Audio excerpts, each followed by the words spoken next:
Today we're going to talk a little bit more about the politics of writing, because the last video it had its perks, as it were, it had its merits, but might seem a little bit useless to someone who wasn't, if your character doesn't happen to be the Kaiser, it might. I could see where it had limited utility, So I'm starting out here, this ordinary chap. So let's talk a little bit about it, because you might be thinking, why are we starting out in Fallout New Vegas? Especially on the Lonesome Road DLC.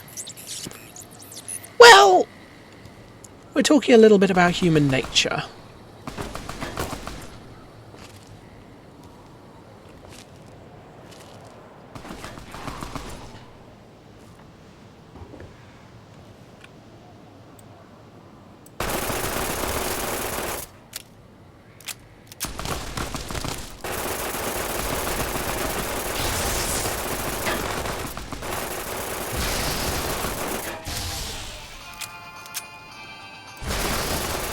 In this little bit, because funnily enough, when I was learning political theory, and yes, we will be studying some pretty mature themes in this video, so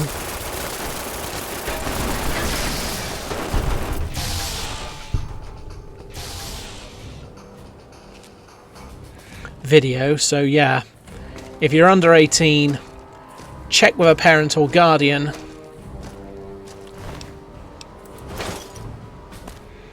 Check with your parents or guardians before watching this video. But I would like to say,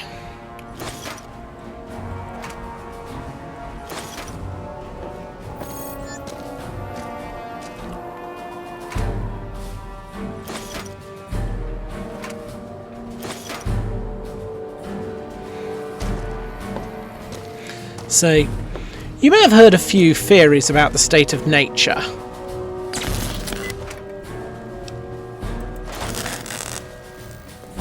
Before.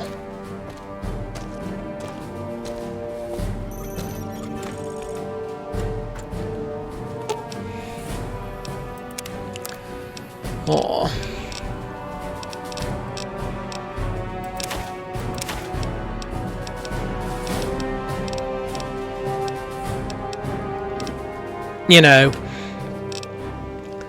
three of them often come to mind.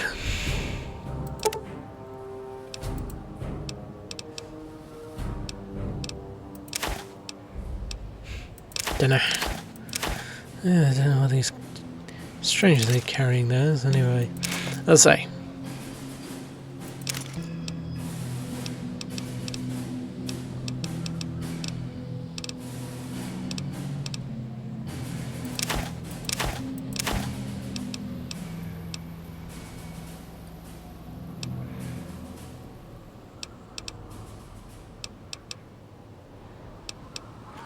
Anyway, so we'll talk about human nature, because the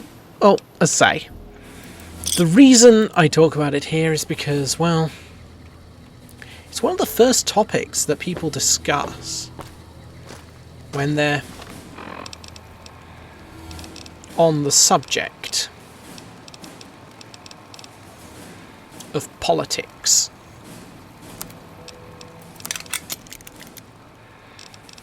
Because they talk about the idea of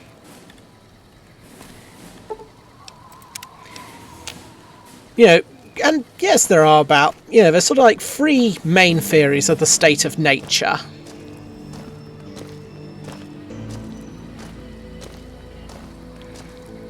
Well, nature that commonly get talked about, I've noticed.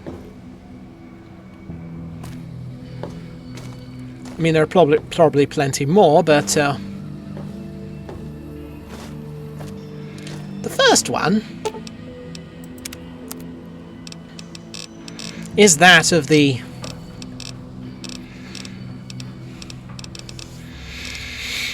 idea of the state of nature that is savage, brutish, and short. A place where everyone was running around, slaughtering one another, slicing each other's bits off for a slice of bread. And, well, then, the result of which was that people started to form societies to get away from the most brutal and deadly human nature. This premise, I will give my opinions on this when I've gone over them. But you see, there were other theories of human nature. One being that the natural state of affairs was very contractual. You know, everyone did trades for what they wanted.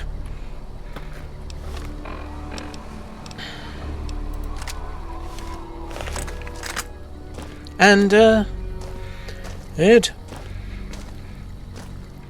try to organise things. However, this just was not feasible.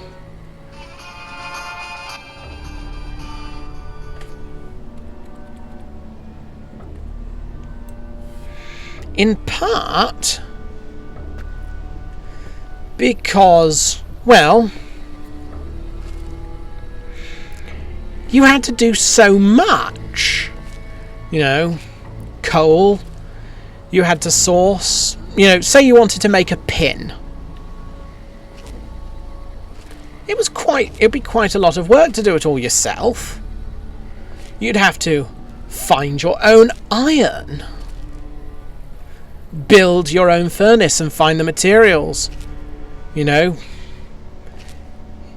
gather together things to make the charcoal. Coal to burn to smelt the iron into steel. Forge the pin yourself, and then you'd have to arrange it such.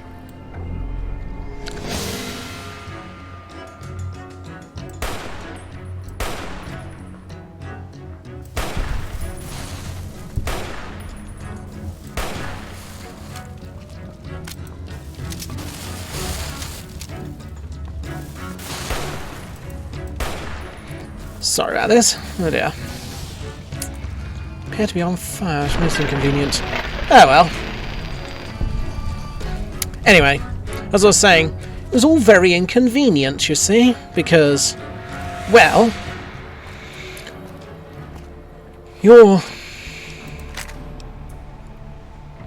you'd have to be going round sorting out all of your own stuff,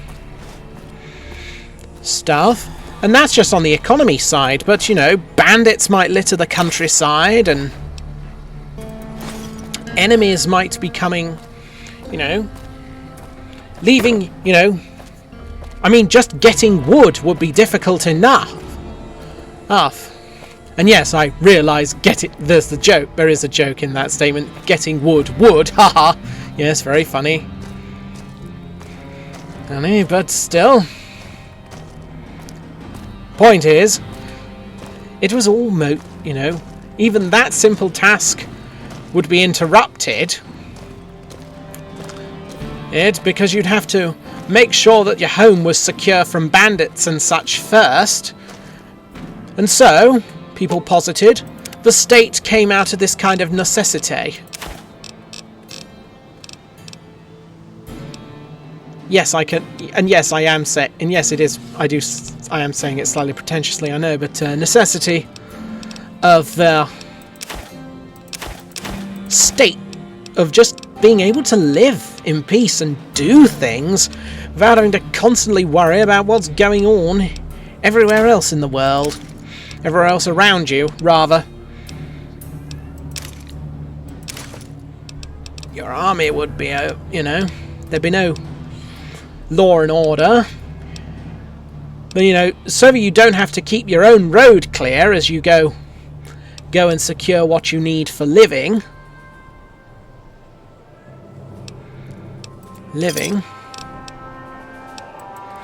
You hire a sheriff to keep the road clear.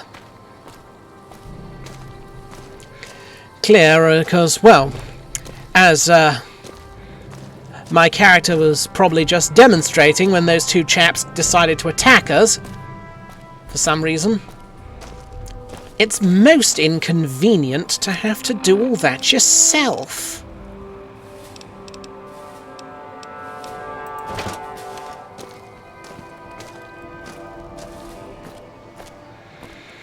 Now, how am I self?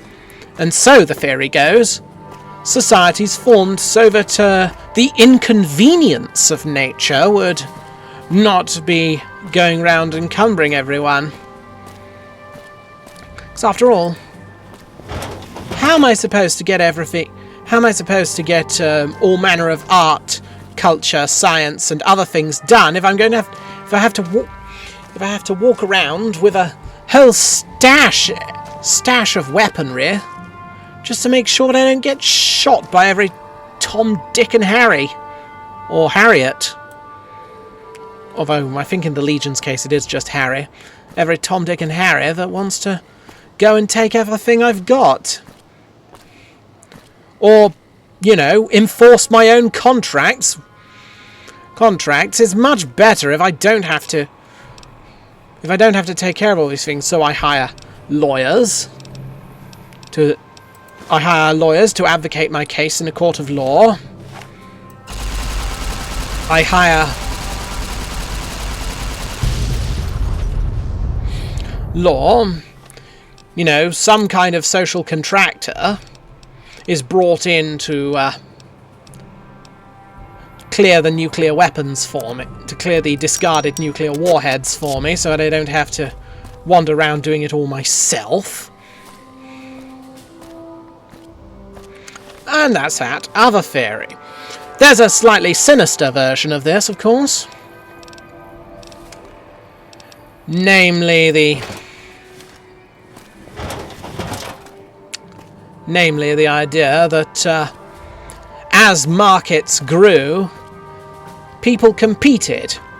Some competed better than others because they were better able to respond to the demand in their community better than others.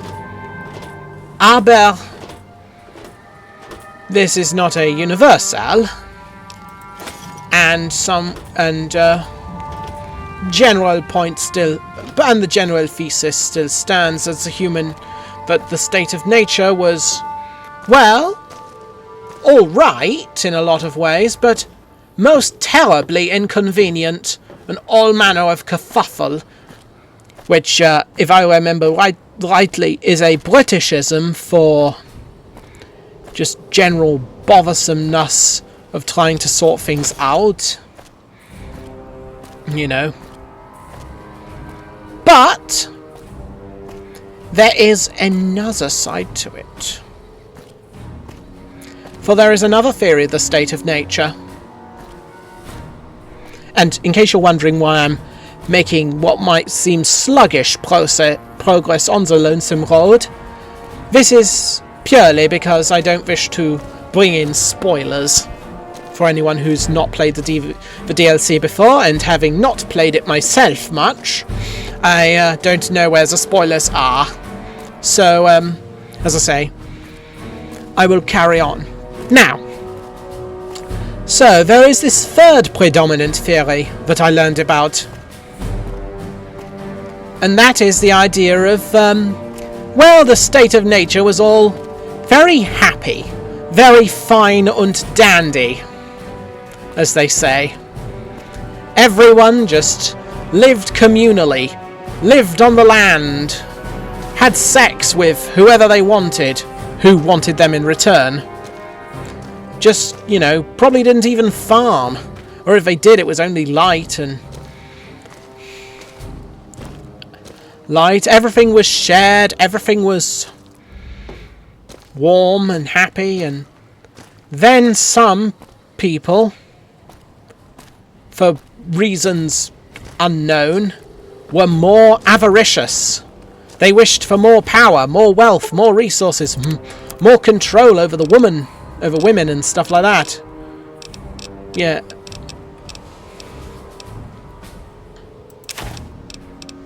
And so they started to set up society, to start making rules by which all people would be governed.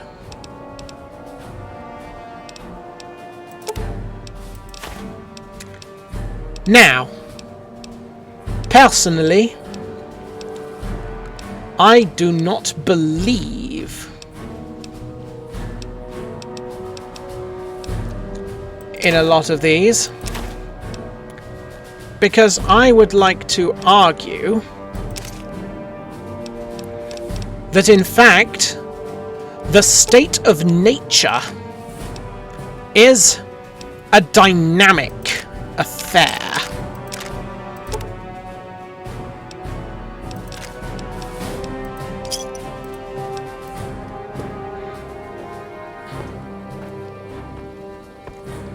And that my character here in Fallout New Vegas wandering the Lonesome Road is herself in the state of nature. And not only that, but I too am in the state of nature as I play the game and record these events. And that you too, listening to this, are in the state of nature. You might be thinking, what? Isn't the whole point of the state of nature that it is where there is no society? Well, maybe this is my STEM brain talking, but I would contend that, especially as human beings have shown to be communal animals, or at least social animals, in some sense of the word, our human nature, it makes sense that we would naturally form societies. It makes sense, according to our natural instincts, to work with one another, and whatever your views on human evolution, or how humans evolved, and the nature-nurture dynamic, which, well, we'll get into later, but for now I will suffice to say I think that it's been given more importance than it really ought to have. But nature is itself is a dynamic force, or more accurately, a dynamic entity. Human nature. Well, look, point is, nature is dynamic. Environments change. And living creatures, living people, plant, animal, human, and you know what? Even, be it animal, vegetable, or mineral, albeit minerals perhaps respond in a different way to animals and vegetables, and, well, given the fact that humans have an ought which neither animals, vegetables, nor minerals do,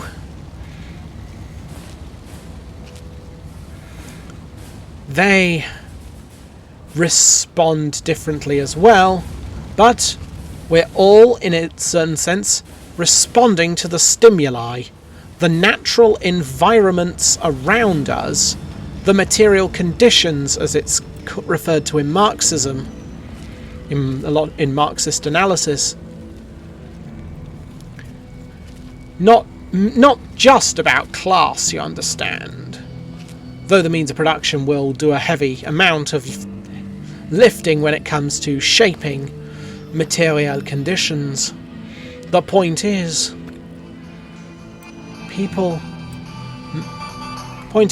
your character when it talks about making sense, your character makes decisions according to human nature. According to their nature.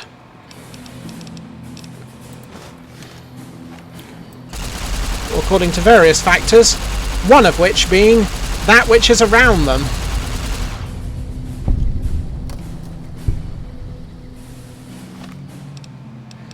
As I did, you know. Now, you might also be thinking, yeah.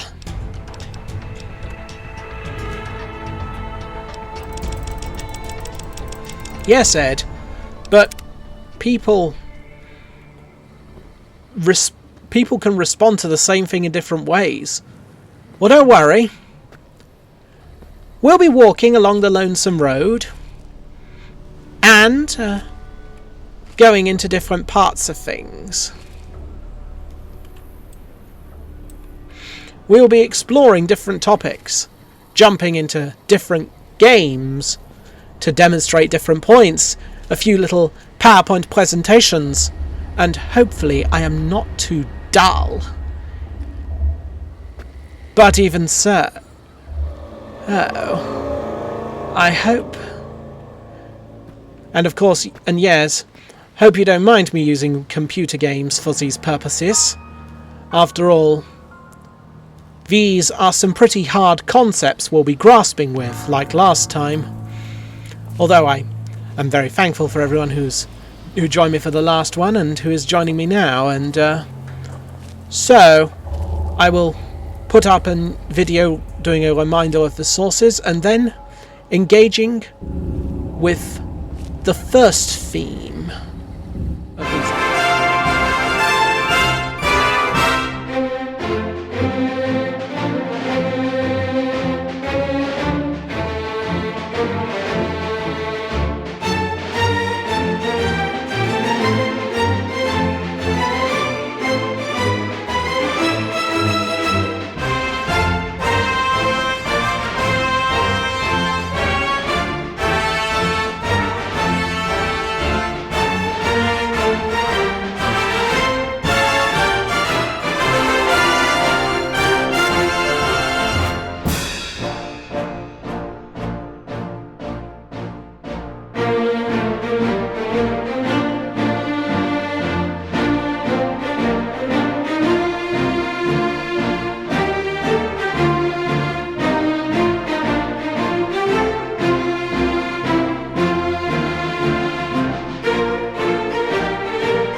The national character. Europe was created by history. America was created by philosophy. Margaret Thatcher. Now, yeah, I could probably do a really long video on everything Margaret Thatcher was wrong about, but I'm going to focus on this point here. And anyway, as we all know, America and Europe were both created by institutions through both intentional action and the unforeseen consequences of the interaction of the various traditions, beliefs, public spheres, identities, and private spheres. But I've gone into more detail on that in the Politics of Writing. But there's another reason why this is wrong as well. For you see, history and philosophy are not mutually exclusive. History is the proving ground of philosophy. Ideas are put through their rigour by force of the real world, social, economic, sometimes even military. And of course, history has its own thinkings through philosophy, which adds meaning, trying to make sense of all the different things going on, the decisions of individuals, the movement of forces, and the unfolding of random events, of happenstance. Philosophy creates meaning for history, and history puts philosophy through its paces. And thus, there isn't really a distinction.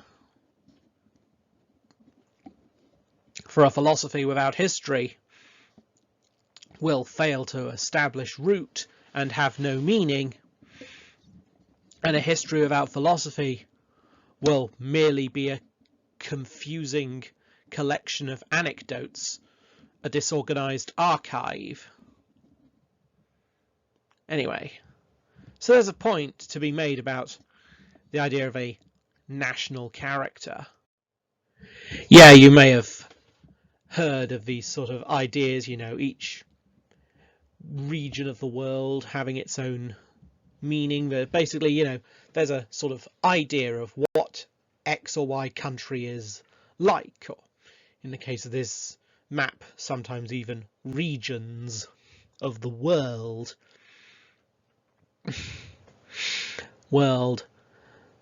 All have their own apparent character, even though this doesn't necessarily reflect what's actually going on. And when you're writing, thinking in terms of these sort of things, of these sort of characterizations, is often a way of getting very, bland writing, very samey and one-dimensional worlds that are kind of boring to live in. Now, sometimes obviously creating a complex and nuanced world can be very confusing as well. But don't worry. There's degrees to which it is. And after all, when you're writing, you don't have to show everyone everything that's going on under the bonnet. Just get your readers there. And getting the idea of what these worlds are like and what's the ideas going on in your world. Because one of the problems with the idea of a national character, or at least a single national character, is that it can be very reductive and very confusing as to how events happen, and interestingly, why certain events don't. So, I created this one last night. I spent a lot of time beforehand buying up every weapon on the international market, going and doing a few things. I legalize gay marriage and make every religion official before I start. It happens to boost international relations.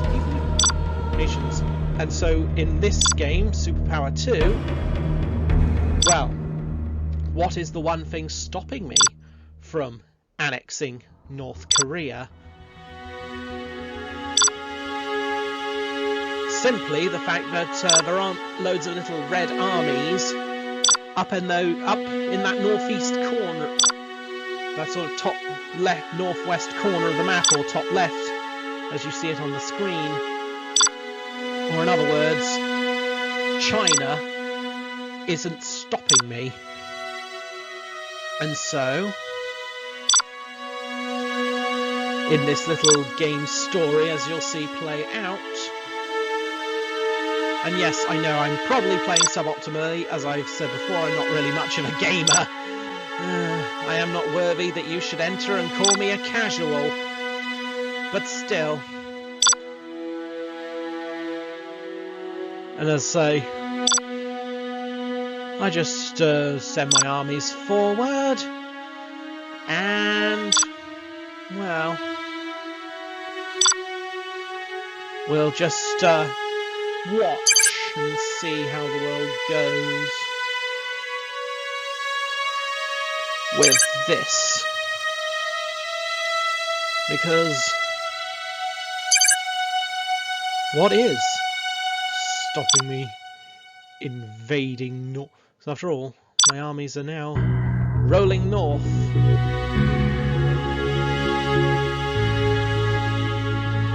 Yes. In this playthrough, engaging the North Korean navies on the seas, moving my navies to help join the fray as soon as it comes to that.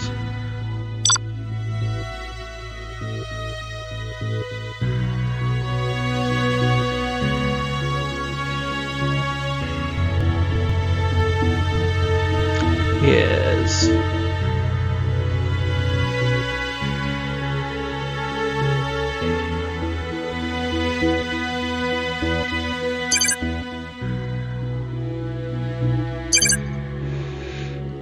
Okay, and the rest of the North Korean army is making, as we can see, making their way onto the field.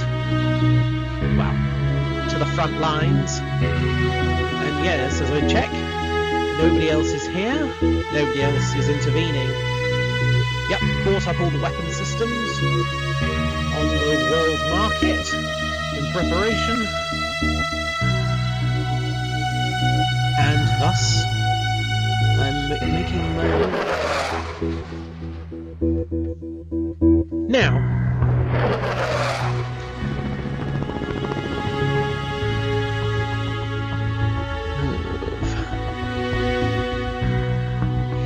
so, you know, just thought, don't want to keep everyone waiting. And what am I doing? Oh yes, yep. Yes, a few passes off, just saying, yep.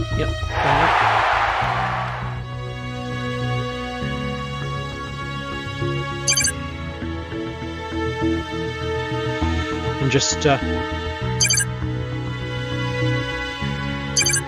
push the line a little. Yes, there we go. So right, we're committing all these armed forces.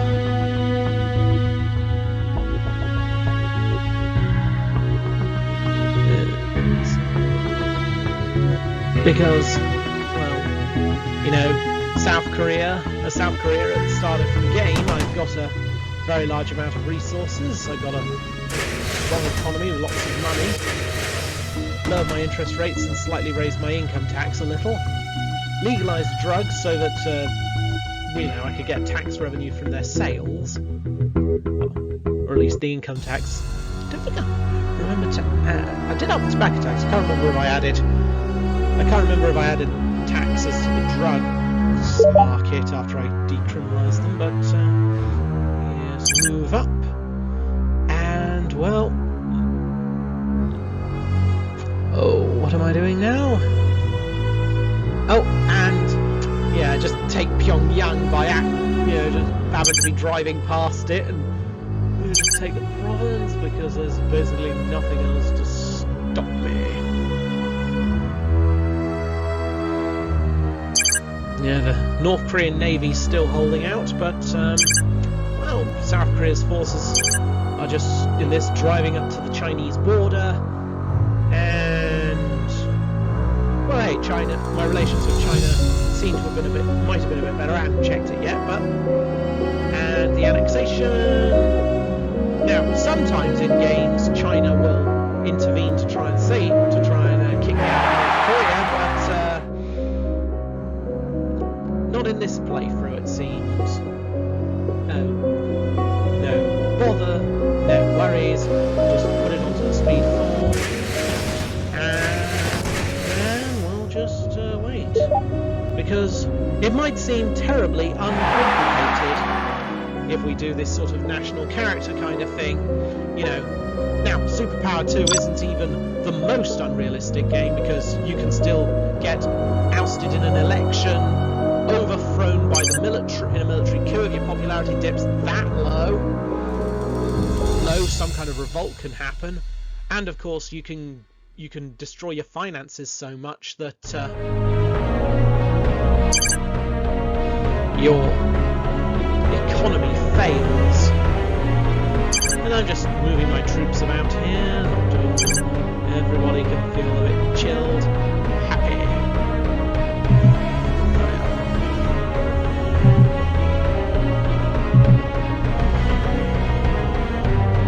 Yeah, trying to work it.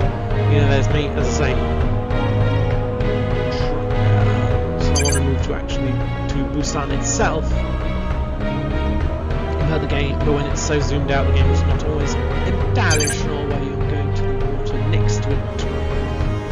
Oh well. And I'm playing this. This is the Steam version I'm playing, in case you're wondering. But anyway. So I'm just moving my troops about, not really doing very much here, but as you can see, in this game, it might seem very strange. You might well get the impression from this kind of story that, you know, North Korea could be quite easily taken over. Just a case of the South using their military, moving it forward or what have you, but, well, there are good reasons why it's a whole lot more complicated than that, and not just lucking out on China, the fact that China's not intervening.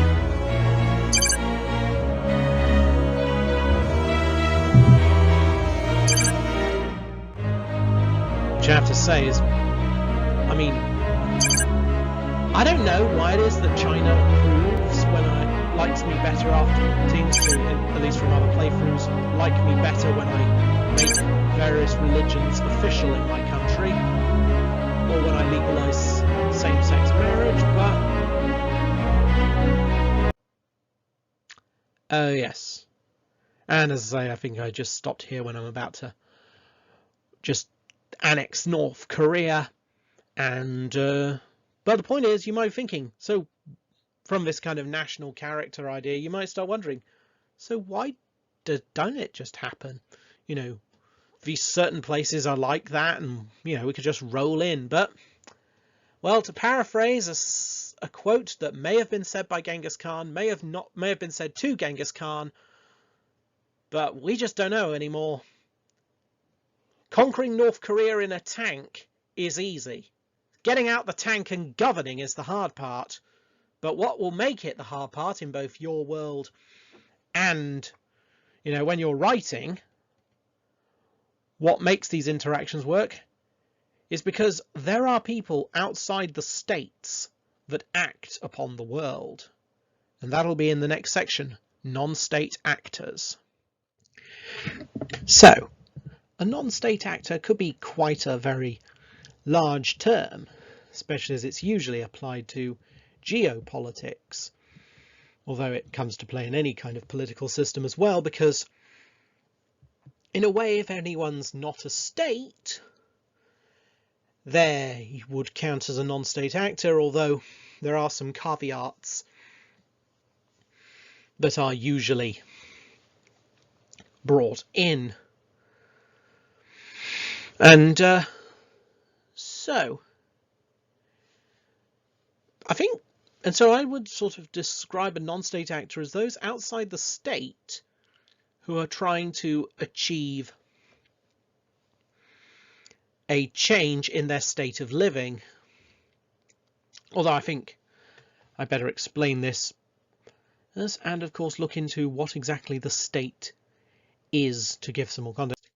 Now, if you live in a pre-capitalist world, or more accurately, you're writing about one, you won't have to worry too much about this understanding, because essentially you'll have that tripartite arrangement where the where regulation of how people eat is governed by ruling families, and how people meet by some overarching universal moral, or technically to be more accurate, ethical construct,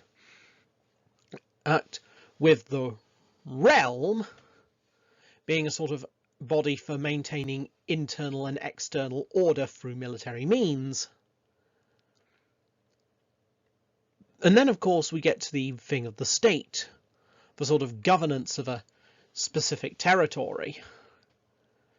Now, political parties, using this screenshot from one of my Victoria 2 games, as I say, it's barely started. I basically got as far as releasing Ireland, and that's it.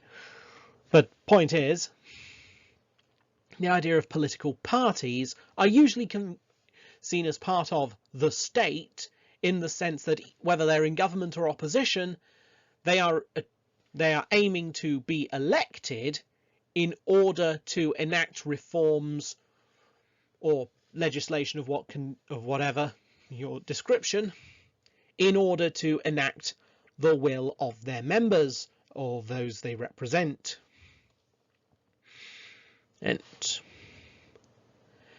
And how and what means would they use to do this? Well, we'd have the bureaucracy, the state administrative apparatus, who implement laws, the military, who, well, are slightly interesting in this capacity because they're more a sort of backline of defence when it comes to internal politics. Basically, in a state situation, if the military's out doing stuff, things are kind of going wrong. And of course, wrong. Or if you're looking for some exciting fiction, right, but as we've discussed before, a world that's fun to write about is not very fun to live in, often.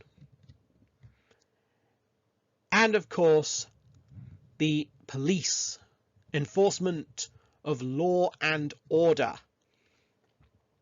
Those who administer, those who enforce the laws. Now, yes, I know ACAB's kind of a thing, although personally I more think that it's about the enforcement of the law, because even if a police officer can neutrally enforce the law, and criminologists still argue about that to this day, it's another thing to argue that they enforce the law, but that law is still written in somebody else's interest. Quite usually, especially in a centralized system like a capitalist mode of production. State and capital are hierarchical by nature, and therefore even to neutrally enforce the law would be to neutrally enforce that hierarchy. So now we've got that basics out the way, let's talk a bit about non-state actors. Because, well, thanks to an idea called the end of history, we kind of get an image of non-state actors a bit like this. Here, using Command and Conquer generals as an example. Just a peasant. It's a lot of supplies. This kind of idea of the strongman form of government, because there was this idea going around in the late 20th, early 21st century that we'd kind of, as it were, solved everything. We'd got the right form of society, pluralistic, capitalistic, liberal democracy, and yeah, we could adjust the tax rate here and there, but anything outside of that was just, as it were, anathema to the natural order, which, and quite possibly unintentionally, I don't happen to know their motives, it's quite possible that generals kind of follows some of these assumptions. That the terror, hence why the idea of the non-state actor as terrorist is often what we might think of, or at least especially back then. Obviously, Generals is about 20 years old, is over 20 years old by now, and so it could well be that we've now seen the end of history, but it still goes to but I'm sure there are still those out there who will hear the word non-state actor and their first thought might well be terrorist, or these kind of a more violent age, or an attempt to return to a supposedly more violent age and a more authoritarian strongman structure of political discourse rather than a rule of law society like we have today.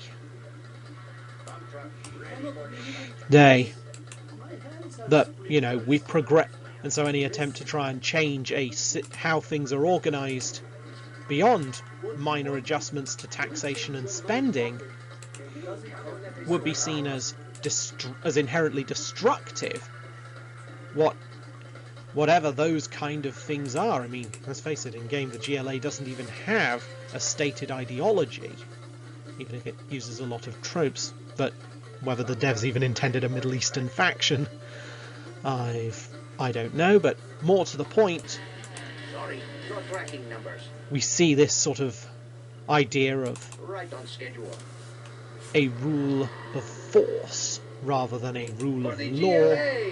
That we've achieved everything we need to do in politics, and so now You have reached a higher rank. find that those who wish to destroy anything else is a step back, and this was a very popular way of seeing politics and non-state actors back when I was younger. Hey, I was 10 years old when this game came out. Well, not this particular version of it. This is from the 10th anniversary of Command & Conquer Edition from 2006, but still, playing the Generals came out in 2003. I was 10 years old at the time. A lot of these ideas were a lot more popular than they are today. Although, speaking of which, as say these ideas that, but no, that's the general idea. But any attempts to change that general dynamic of power, capitalism has triumphed, liberal democracy has triumphed, and that any attempt to change the sort of token representational models that we have today, and of course a neoliberal capitalist world hegemony, money run by corporations, anything that isn't that is basically a backward step towards a world that's much more violent and oppressive, trying to essentially undermine the passage of history. Hence why sometimes they talked about liberal democracies being at the apex of history. Although there aren't always that sort of thing. And maybe we've now come to the end of history in more recent times. But speaking of which, here's a different game, and yes, I'm showing you footage from Freedom Fighters, which came out in 2003, in the same year as Generals, funnily enough, which shows a different way of doing it, partly because I find the thought of the Soviets winning the Cold War at least somewhat more pleasant than the thought of Nazis winning World War II. So, with that out of the way, we can see this other idea. Perhaps one might call a progressive view of these ordinary people, unambiguously tyrannical forces. And while there is some similarity in terms of there's some differences in terms of how this view of the non-state actor is with our previous view of the non-state actor that we were showing. You know, less about being sort of villains standing in the way of progress, and more the arbiters of progress as fighting tyranny, fighting against the unambiguously evil and tyrannical. We see this kind of situation whereby those acting outside the state, or at least those who are organising their political thought just for going to the ballot box every 4 or so years, or 5 years, as essentially a militaristic and antagonistic force, albeit this time seen as a very justified, since the order they resist is unambiguous, well, much more unambiguously evil. Writing, We're taking fire! find the much more simplistic, you know, these versions, while different in ideals, do share that same sort of simplistic narrative of the greater good vision of the world. Here you go. Try this.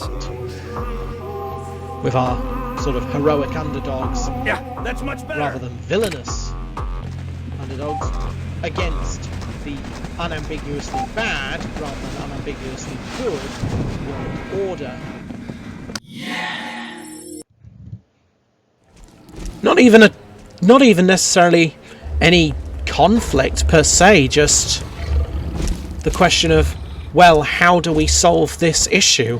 What do we do about our local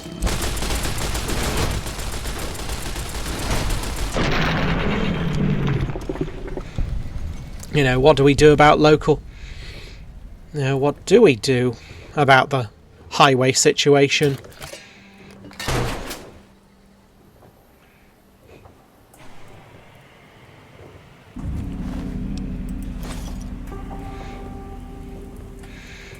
What do we do about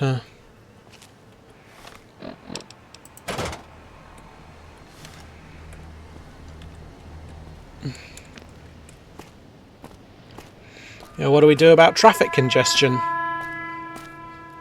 or infrastructure repair?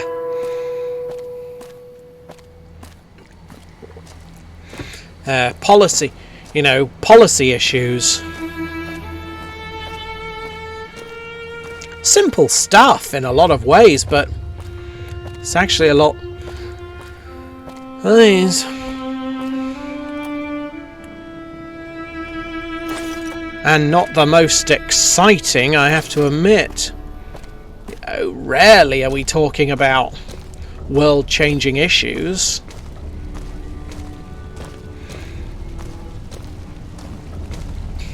Yeah.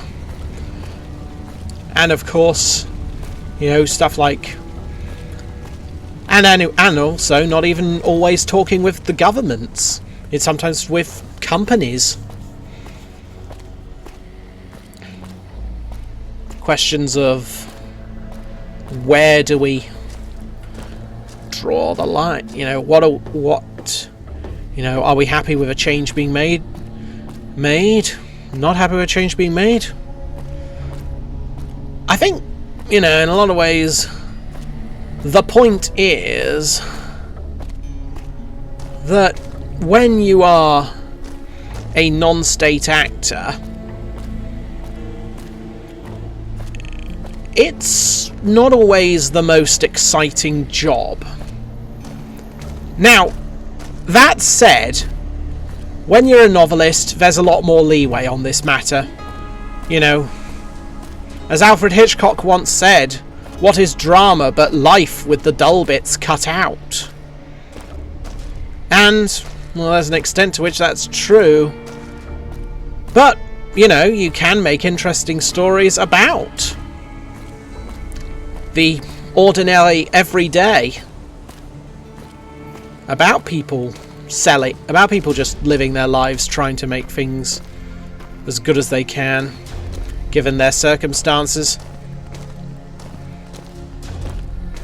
You may not be reshaping the face of the world, or the world you're in, or at least you're not always alone.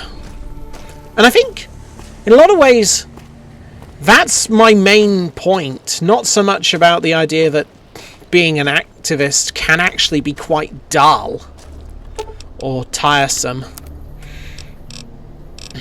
You know, a lot of meetings, talking to governments, talking to businesses.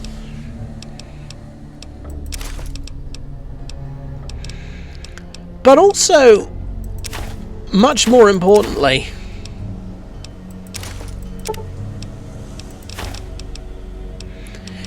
it's about being more than just one person. I mean, I can't speak for everywhere. I just noticed that there's a lot of very individualist storytelling. I don't feel afraid of feeling like you have to have a singular person who's leading the charge and changing everything, because, well, people don't do that very much. Some do, but it's rare to find a person who is single-handedly changing the entire world around them. But the point is, when you're writing a story, it's less about the change. It's less about the world changing and more something changing.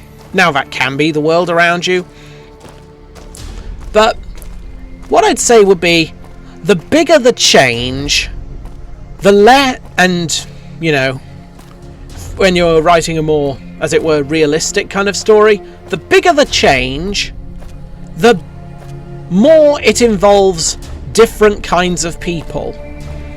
The more it involves a multitude, the more it involves collectives. And, well, as I say, I'm only slowly walking the Lonesome Road so as to not spoil the story, but anyway, here's hoping we can enjoy it. And, well, as I've brought up the idea of collectives, well, there's a lot of misconceptions about them, because to be quite frank, they're not all left-wing. So, why don't we go meet some of them? And so, we come to collectives. We see collectives don't just imagine themselves out of the ether. They exist for a purpose. Because, you see, few people have the power, social, economic, or military, to achieve everything they want to, or to advocate for their people, or what have you. You know, not everything's about the individual, but the collective exists not necessarily as a dialectic opposition to the individual, because often collectives are there for individuals. Both are working in a sort of symbiosis, as it were.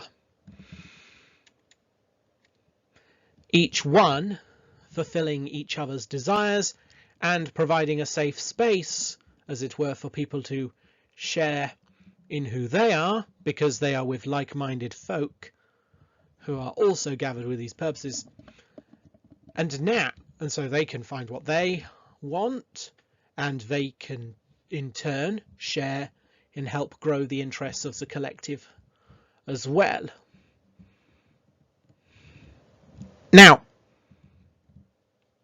there are so many types of collective. You know, a family could be a collective in a way. And I've come up with some broad categories that will use, for sorting feet to basically come up with these things, but don't think of these categories too hard and fast. I've made them sound more distinct than they are for teaching purposes, but feel free to act more flexibly with them. So we have idealistic, economic, atomic, and organic. So, what would be an idealistic collective? Well, an idealistic collective, in a way, is where the group of individuals are unified around some kind of common belief, idea, or collection thereof, more usually. These tend to fall into a rough dialectic of, well, the sort of immediate, as it were, folklore, as I call it. You know, the idea of the group identity and understanding of itself is rooted in certain traditions, certain stories, certain, they could be factual stories, certain common features that distinguishes them from certain other people, from other peoples in this sort of folkloric, as it were, understanding. And then there is the universalistic kind of idealistic thing.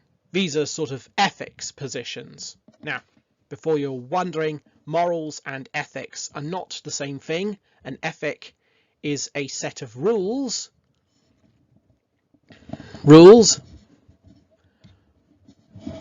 while morals are an individual's understanding of right and wrong, which is why there can be actions that are morally reprehensible but ethically justified if you have a set of rules that permit them.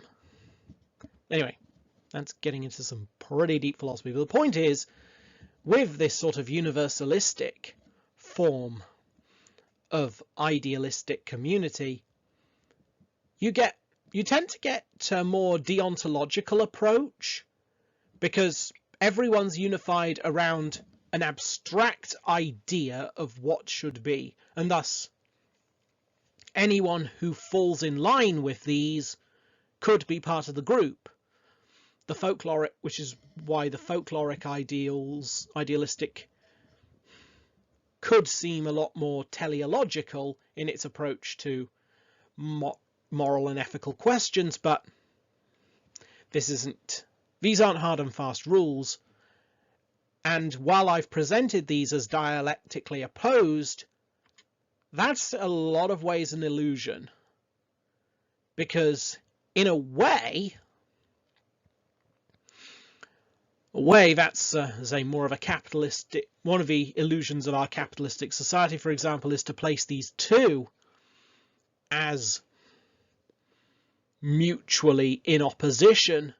Feudalism compartmentalized them, and anyway, point is, they don't have to be mutually exclusive, and they can be a lot more inclusive of one another. What one might call the synthesis is where we develop the ethical, is where we develop the sort of groundwork of rules and the sort of identity, and the question of these identity and deontological rules, how to fit them both together. There you get the idea. So let's move on. Well, here's an example of how they're done. Here in Civilization 5 we see a progression of the idea of a society united by values. I'm not so keen on the way it's done here, because it has a lot of teleological assumptions. I would say progressive, but that doesn't have the same meaning, because the point is, these are not necessarily how everything's structured towards a given end. And granted, Civ 5 does have at least 3 endings to its tree: freedom, order, and authority. But it's quite presumptive when there's also good room for back and forth between a lot of these ideas. But there is a good thing about this as well, especially with Brave New World, when rationalism and piety didn't make each other mutually exclusive, in that in this society you can have all of these values in theory. Now, very large amount of culture, but of course that's kind of the idea when you grow. And anyway, what are some other kinds of groups? Well, there's economic. Now, an economic form of collective is based around desires, needs, wants. And I broadly categorize these in 2 ways. You know, as it were, these being the more materialistic thing, and yes, the idea of idealistic and materialistic being dialectically opposed is also illusionary. But anyway, first off we have brands, as I call them. They're based around a material good. I mean, less so a specific product, but as I say, I was trying to think of good ways of expressing these ideas. Trends might be a better one. So let's go with trends. You know, the idea of there being something people want, or something people are into, and they can be unified around this structure. Anime might be one of those kind of things. But it's the point, there is some kind of production or product or thing around which individuals can coalesce that is, like, as it were, some kind of tangible. And then there's education, as it were, guild, skill, technica, as in a technique, the true meaning of technocracy, technician. This being around a specific set of skills and interests in the workplace, while brands are more the consumer side of the economy, this being around the production side. And I'm talking a little bit more specifically than the entire proletariat or working class here, but say the electricians, coal miners, weavers. These will all have interests. This is where some of the free trade protectionism stuff comes along. And, well, yeah, speaking of which, one of the illusions of this is that it's a false dialectic. You know, there is no reason why a technique or a trend cannot get along in happiness. Not inherently, no. Yes, they will have... Yes, I mean, yeah, it's possible that they will have issues to sort out, but these can be brought through discussion and synthesis rather than one annihilating the other. But the one annihilates the other is often how capitalistic culture wars work. So now you might be wondering, oh, is this like a selfish kind of behavior? That's probably a slight, I mean, maybe, but that is a bit loaded language. In a lot of ways, as we see here with City Skylines, this is about people trying to make the best of their lives, because, you know, as we discussed in the last Politics of Writing, people have a desire to eat, as well as they have, as well as they have material needs, and will go to try and fulfill their material needs.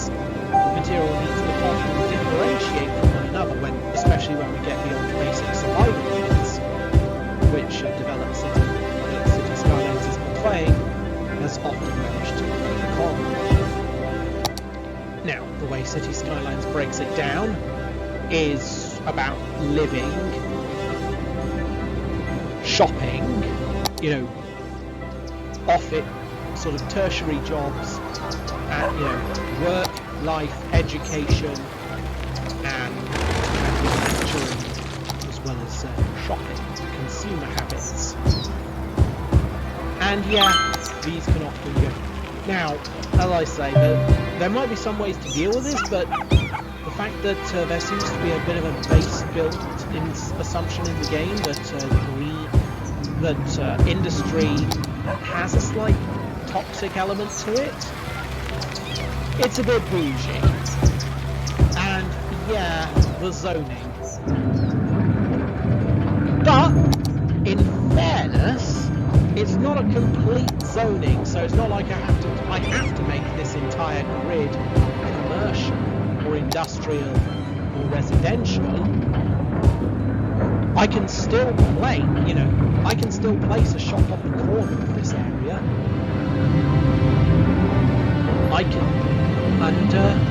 People will then follow where they can fulfill their needs. I mean, we've also got the problem in this city, for example, but there is some kind of pestilence or sickness. I'm not sure of the right word. Aha, but we have found the culprit. They have the dirty water, and they are drinking it. This is, kind of like London in the 1800s. At certain points in the 1800s, they had to realise, you know what? Drinking the same water that the dregs of human existence are being pumped into. Now. So I'm just going to get rid of this water pump. Because, just a little bit of sewage and water system for you. It's not going to have my people drinking their own excrement. I don't think that's a good idea. I'm sure that you will understand, and obviously I now have to power it up, make sure that the water can now get to the populace.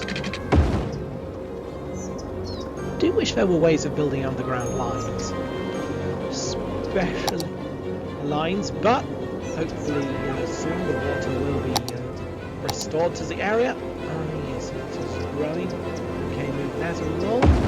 And as I say, this is about meeting people's needs on a sort of material level, like how the other was about meeting their needs on a metaphysical level. And then, so let's look at the another type, atomic. This referring, of course, to the idea that the individual is the social atom, and a sort of tabula rasa, and untied, a monomyth, if you will, split from all bondage of familial, historical, other types of group, what have you. And a dialectic of the state and the individual. And this is a bit of a false dialectic. And the idea of the people being this sort of construct that we come up with, as opposed to the idea that everyone actually has different needs, wants, and lives, hopes, joys, fears, and everything else. We try and homogenize them all. Sometimes nationalist, sometimes as sort of, in a best case scenario for this kind of system, with a sort of rights and liberties focus. Different. But I have to say, unfortunately, with this kind of arrangement, it can become tyrannical pretty quickly. If we focus too much on individuals in power, either in power through the state or in power through the private sector, because, well, you know, whether it is true, the idea of government being a necessary form of social organization to avoid the weak being killed off, that's one thing. But the question is, do you want them, we don't, but do you also note that capital and state are by their nature hierarchical? Whoever's got the most capital can quite easily outvote those without them, especially without an active democracy, places for people to independently organize. But we discussed all that in the last video. Suffice to say, if you're an individual who doesn't fit with the social mold, you can find state and capital to be quite oppressive. So then there's another question. Let's say, what is it like with the individual? And yes, I'm going to use Saints Row the Third here to demonstrate the idea of an individual. And, my character's all dressed up nicely for the performance. And, they're just... But that's the point. In Saints Row the Third, you can do quite a lot of things. Some of which without a lot of consequence, because... yes, Saints Row kind of exaggerates certain aspects of living, but I can just stroll on to a city airport, run around the landing gear, run around the runway, because my character's trying to find their way to the movie set. And it doesn't matter that I'm, because that's the thing, I am a powerful individual. I am the right hand of Johnny Gat. And we are celebrity gangsters. A concept that you're probably thinking, and, probably the designers of Saints Row might well be thinking the same thing, really shouldn't exist. Gangsters as celebrities. So celebrity hoodlums, celebrity murderers, celebrity robbers and extortionists. This really seems like a strange concept, but actually, in a way, I would argue has a satirical lens to it. Grand Theft Auto does it as well, but I didn't have a copy of Grand Theft Auto. What did you? I enjoyed Saints Row's slightly wackier style. But anyway, more to the point, you as a gangster in this community, you can just do as you please in a lot of ways. Yeah, you might get into a shootout with the police or what have you, but just a bit of bail money and a bit of time for a trip to the hospital and a relatively small dollar deduction later. And you're right as rain. If I wanted to, if I didn't find the driving mechanics somewhat awkward and clunky, I might well have I could have just picked up that little truck and driven myself to the film studio, but no. So I just casually go around, because that is, in a sense, the satire. It's the idea of the individual being so elevated that they have no real social consequence to their actions. And in a lot of ways, individualistic cultures can be like that. They can be so controlled by the individual that even morals just get ignored. Because it's the individual. We put our faith in the individual, therefore the individual is elevated to the point where they can do no wrong. That could be quite a worrying scenario to live in and make some interesting writing material. Yes. But what about organic? The organic community or collective. Now, what defines an organic collective? Well, not really any kind of specific structure. It's about what people live. It's about people interacting in their daily lives. You know, you live in a particular place. You live with other people. Be it a house, be it a street, be it a town, be it a nation, be it a planet, be it a universe. But the point is, it's about that physical experience, that shared experience of the bus, you know, of going for the bus. You know, you might share a doctor's with somebody, and you know, they could have any different traditions to you, but it doesn't matter. You get the bus together. You go to the same doctors, to the same pub, same church. As I say, all these are possible. Go to the same parks. Have similar experiences at work, in relationships. Now, what's the dialectic here? Well, there isn't really one in the same way. Because it's about that shared space, that shared social space. But state and capital want to break it down. Yes, it's a terrifying concept, people living together in harmony. You know, they try and create barriers between people. Try and create the sort of labels and groups. Boxes to put people in. So they can be rallied in regiments. In order to fulfill the ambitions of capitalists.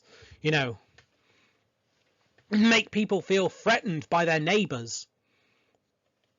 For abstract and imaginary reasons. But hey, if something needs policing, it needs police officers. If a rule exists, it needs administrators to rule it. You know, as opposed to allowing the as opposed to developing the growth of morals, which mean people don't, because you know, not everyone's a you know, this isn't a game of lemmings. Much as I love that game, much as that game was very fun, people aren't like the lemmings who just go anywhere that there isn't a blocker to put them in. And of course, it's much more efficient for a capitalistic system, which is why the breaking down of organic communities was intensified under capitalism. Because breaking people down by some kind of type allowed for them to be sorted and made into certain power.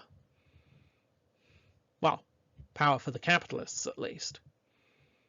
And pitted against each other so that they wouldn't rise up and demand better conditions, because, you know, one of them trying to get one over you.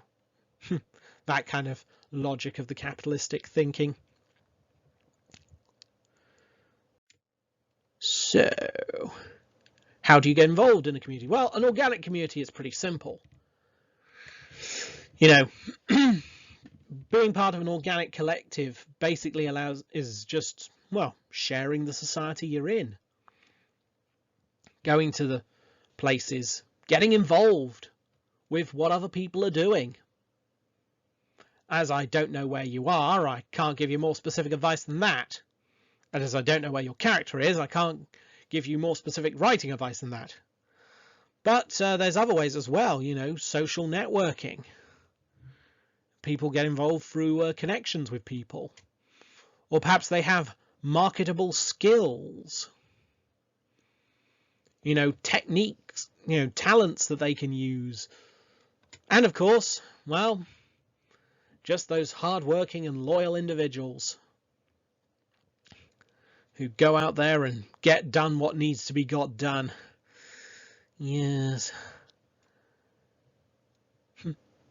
Those kind of individuals can often get brought in on the promise of a better world. Maybe they'll never see it. But you know, they're hardworking and loyal, so it's good to have them on board. Yes.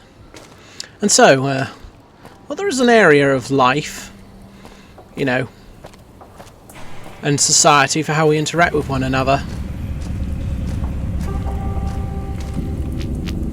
With the rule of law. At final area, before I just look around. Yes, before we get onto the whole nature versus nurture thing. Now, I could have done a presentation on it, but quite frank, there didn't seem much I could really do. Because you see, when I was... Now, funnily enough, I have actually studied law. The graduate diploma in law of England and Wales. A long time ago. Back in 2015. Well, started 2014. 2015, yeah, but you know what I mean. And we learned a lot of things. How contracts are made. How, you know, we learned about common law, equity and trusts, and all manner of other, you know, all kinds of things we learned about. Of course, we didn't exactly learn about how to use... Of course, one thing I didn't learn about was the use of shoulder-mounted machine guns. Yes, we didn't cover their usage. We didn't cover the usage of shoulder-mounted machine guns in law school. But no matter. Because the reason is, of course, we didn't really need to.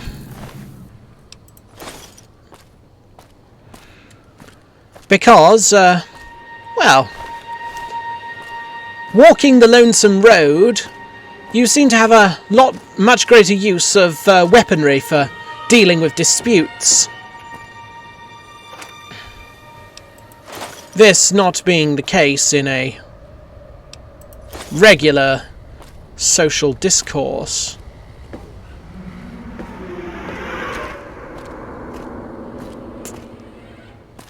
After all,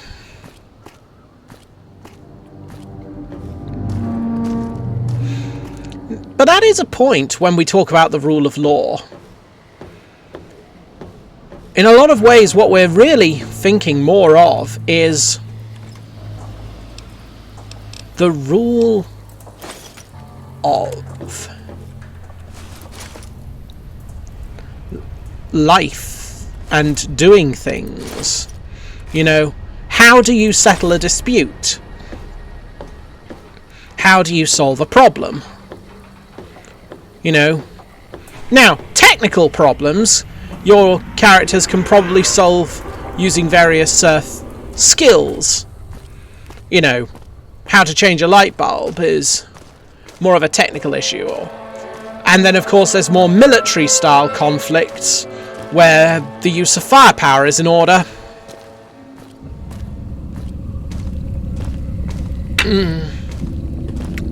That said, when it comes to interpersonal issues, there are questions like that your world will have. How do we solve these disputes? You know, you don't go... Now, people don't tend to go to court over everything. Nor do they whip out a machine gun at the first sign of any possible aggression. Usually. Yes, sorry about that. I didn't want to give any... Obviously, there'll be a you'll have just had a slight jump in the footage, but that's so that I don't give away any spoilers for any story elements in Fallout New Vegas or the Lonesome Road DLC. You know. As I say, this is my first time walking the Lonesome Road, so I don't exactly know when and where the spoilers are coming. But, more to the point, as I say, let's talk about how you solve problems. Because, usually, people don't resort to machine guns or going to court, but of course questions do exist. You know, there are other influences on the way. You know, it's not just rule of law versus might makes right. There are other influences on life as well. You know, social connections people have.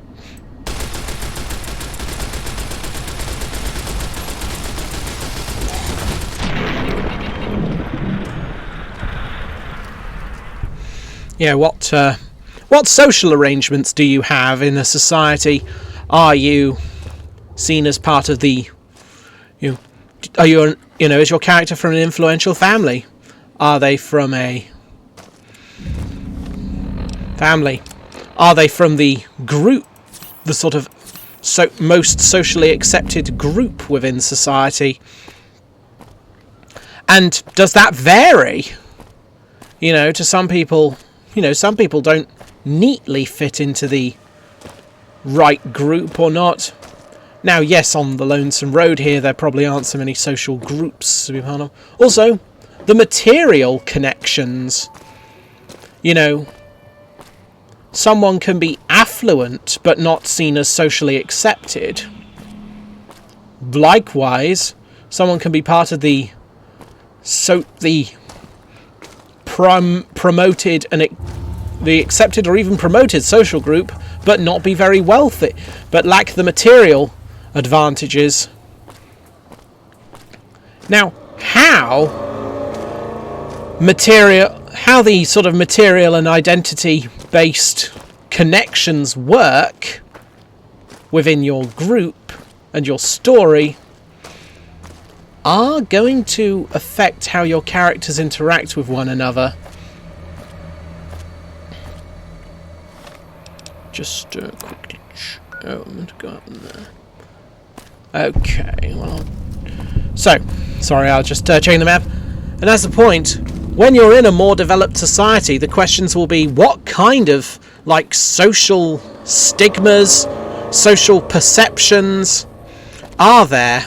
You know, who's welcome? And I don't know if I've said this before, but it's worth repeating. A lot of people misunderstand what it is about slurs that makes them bad.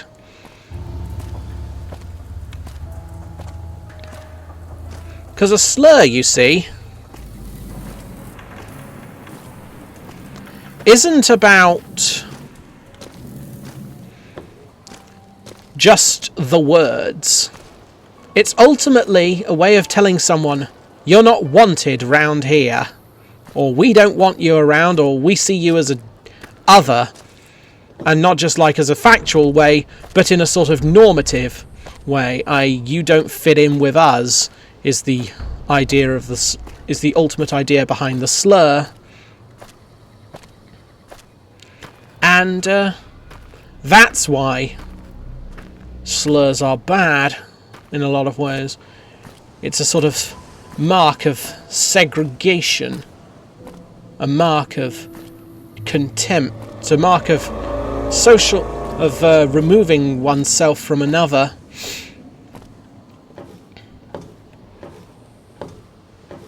And so, yes, in your world, you might have people who don't fit in one way with your society, but do fit in another.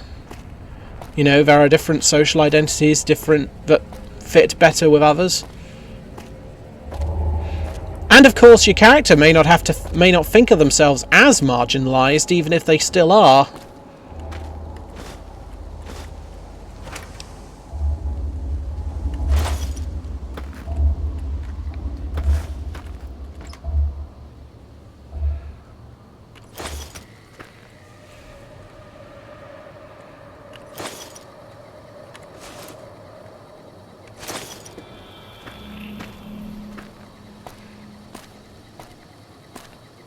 But of course, you know, and people make assumptions about one another.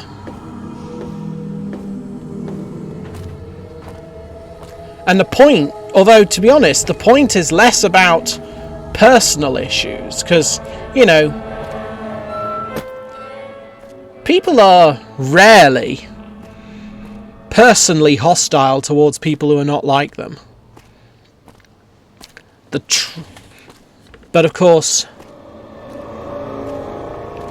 you know, that's not the main point. The main point is how the society that your characters are in treat other people, you know. Is a slur used against one person just going to give them an off day, or risk, you know, in the ultimate case, death due to the society by and large, due to a social system agreeing with that position?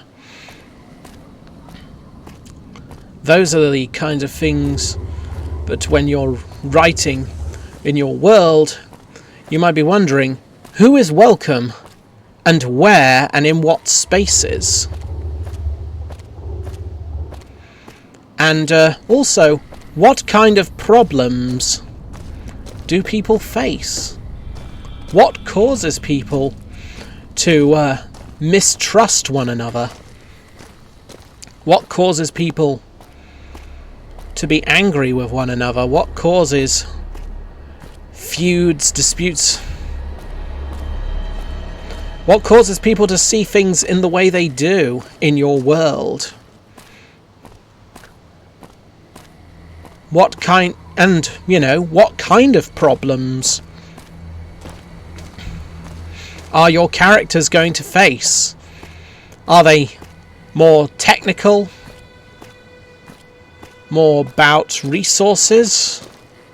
More about social interactions? More, I'm going to use the word military here because I'm not a very good at, how you say, coming up with words, but the idea being soldierly. You know, the more soldierly you are these problems, ones that can be solved with bullets.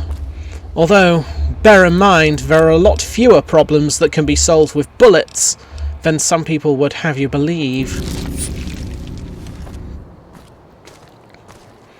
You know? And so here we are again.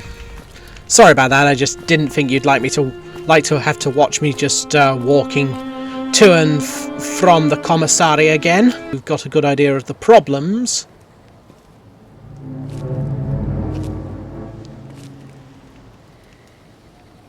That your character might face in the world. But of course, like when we talked about the idea of a national character, that applies to pretty much every other way of defining people as well. That you'll have a very dull story if you give everyone of a certain institution or certain collective or certain demographic the same kind of way of solving problems.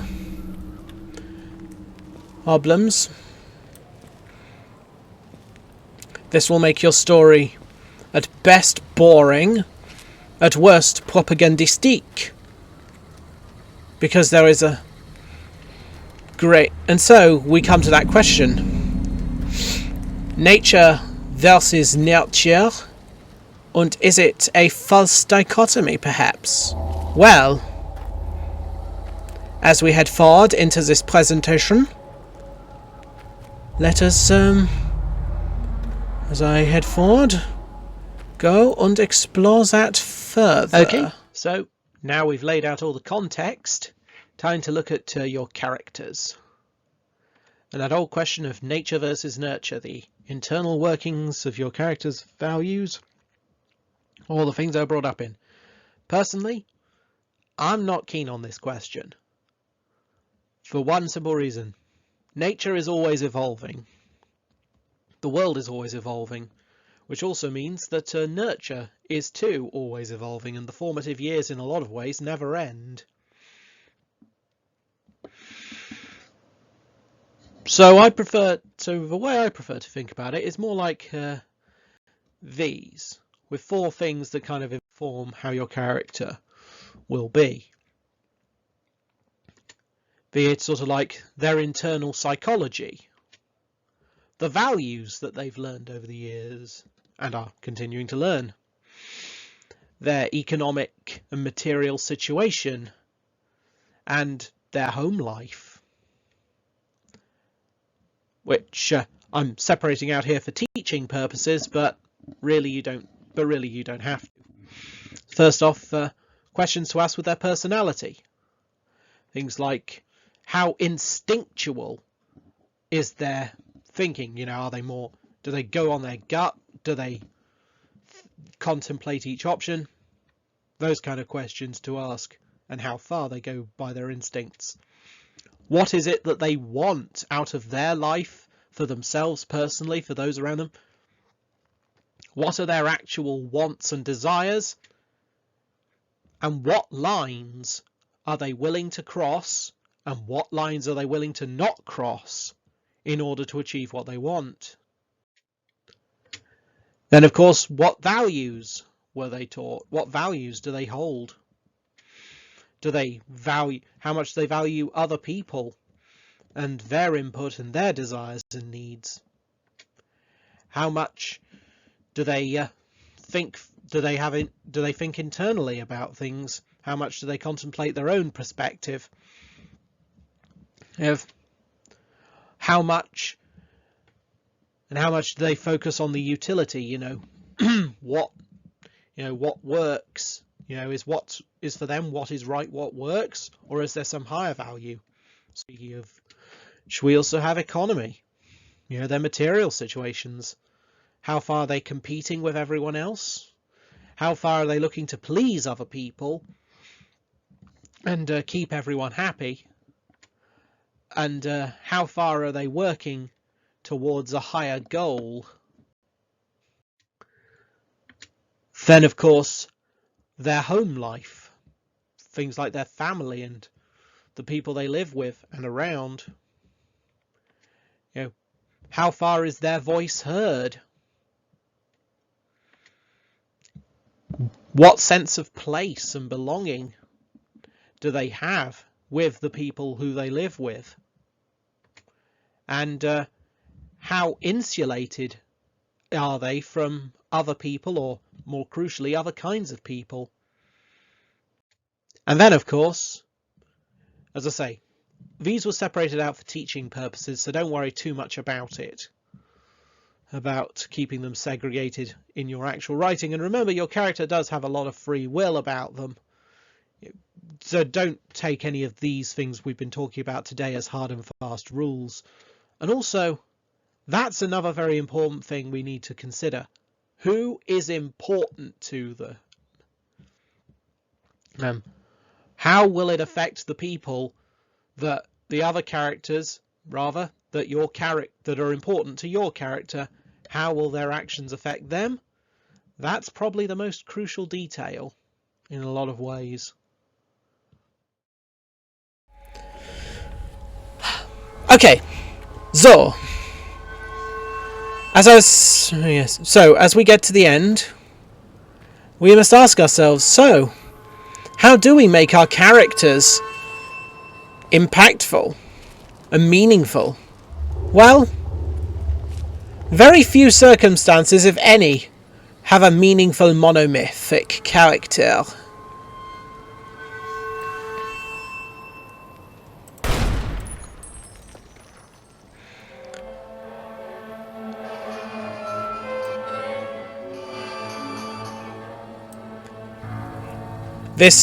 A character like Courier 6 in this DLC.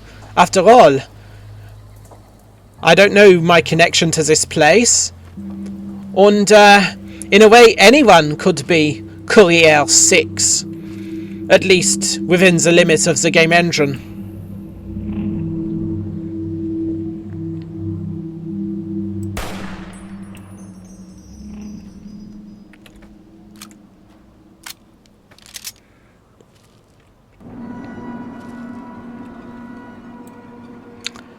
But in most worlds, these will not be a very meaningful construct. And if you really want a story that is not so simple... Now, yes, you can have the perfectly fun and simple adventure where you don't need to worry about all this. Of course, there is plenty of room. But if you're trying to make a deep story, then basically don't have a character completely decontextual from your events and your world. Your character needs to be shaped by your world, and they need to shape it. Round here it probably makes less of a difference because... Aha! Because after all, the most common interaction you probably experience over here is Herr Kamerade with the machine gun and with the machinen.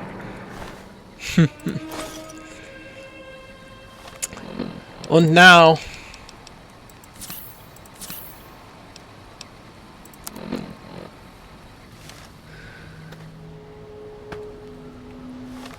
we carry on. But that is the point in this world. In the world of the Lonesome Road. But most of your characters are not going to be so lonesome.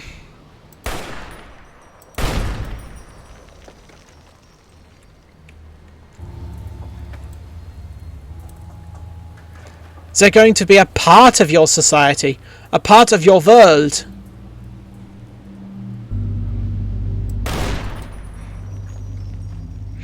And so it'll impact more if your characters are both shaped by your world as much as they shape it, or at least in proportion.